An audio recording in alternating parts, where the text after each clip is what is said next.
HEC के मुद्दे को लेकर दिल्ली से लेकर रांची तक जो है आवाज़ उठाई जा रही है। इस वक्त जो है इंडिया गठबंधन के नेतृत्व में पूर्व केंद्रीय मंत्री सुबोधकांत सहाय, राज्यसभा सांसद महुआ मांझी के नेतृत्व में राज्यपाल से मुलाकात की गई है कि एचईसी का दौरा जो कस्टोडियन है राज्यपाल वह करे और जल्द जो है बकाये भुगतान एचईसी के कर्मचारियों को किया जाए। क्या कुछ कहा है मुलाकात के बाद सभी नेताओं ने, या कुछ देखिए।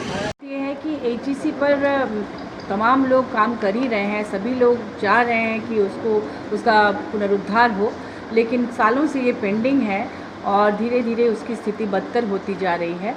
राज्यसभा में मैंने पहले भी एचईसी मुद्दे को उठाया था, लेकिन उसके बाद भी कोई पहल नहीं की गई सरकार द्वारा।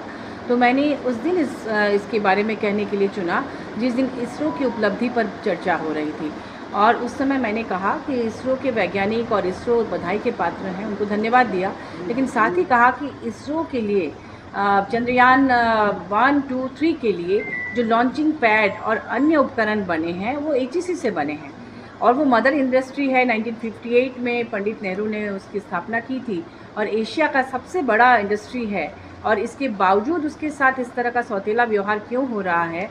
जिस एचईसी से किसी समय जो मेधावी छात्र छात्राएं निकलती थे वो पूरी दुनिया में कोई साइंटिस्ट है, कोई डॉक्टर है, कोई इंजीनियर है, कोई बड़े अफसर है।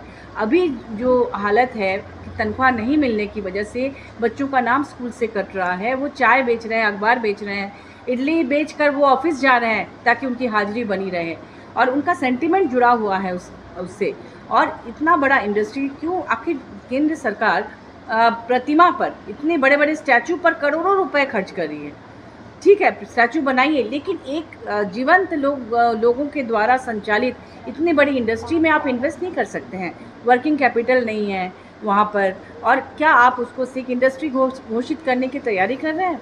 क्या उसको प्राइवेट के हाथों देना चाहते हैं, जैसा कि वहाँ के आंदोलनकारी साथियों का ये कहना है कि शायद उनकी आशंका है कि जिस तरह से रेलवे और एयरपोर्ट, हवाई जहाज, सब चीज़ प्राइवेट को दिया जा रहा है, प्राइवेट के हाथों, क्या केंद्र सरकार इसको भी तैयारी कर रही है देने के लिए? मैंने कहा है, अनुरोध किया है कि सबसे पहले तो वहाँ के ऑफिसर्स, वर्कर्स और जितने भी कर्मी हैं उनको उनका बकाया वेतन दिया जाए और फिर उसके पुनरुद्धार की व्यवस्था की जाए, क्योंकि एचईसी के पास ज़मीन है करोड़ों की जिस पर बड़े बड़े सरकारी प्रतिष्ठान बने हुए हैं, तो आखिर उसकी जर्जर स्थिति क्यों रहेगी?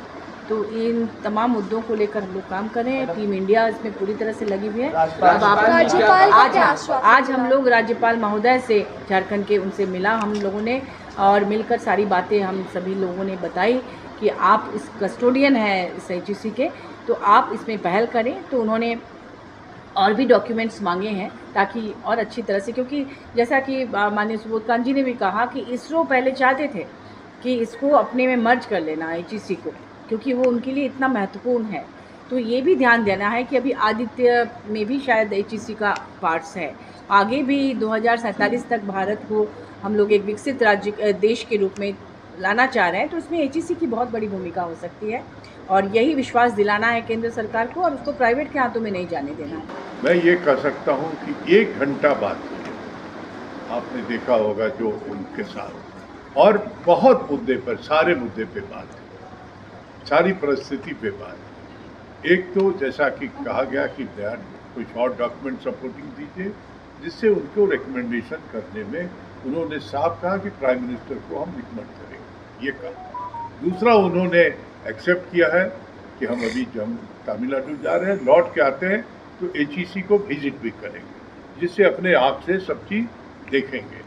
तो मैं समझता हूँ कि जो हमारी डेलीगेशन की जो बातें हुई है वो गवर्नर साहब के एटीट्यूड से बहुत पॉजिटिव बात है, बहुत पॉजिटिव बात है।